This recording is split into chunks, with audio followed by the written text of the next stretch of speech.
Quay. Ôi. Ôi, Missy Dog đang trèo cậy. Ôi, tối quá. Tối lắm. Rồi.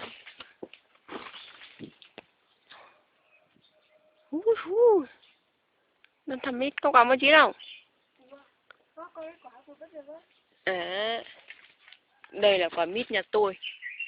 Mít gì mà sao cười te thế? Đây là gốc mít nhà tôi. Rất nhiều quả.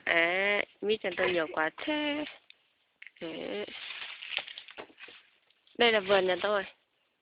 Vườn toàn có chuối. Biệt thự nhà vườn. Đây là biệt thự. Đây là cây bơ to lớn của nhà tôi.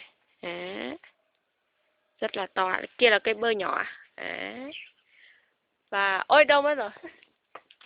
Ôi không nhìn thấy gì cả. Ai kia. Và đây là thủ lĩnh trèo bưởi. Trèo mít. Kia là cây. Ui nắng đây. Mùa hè nắng chang chang. Và đây là trời.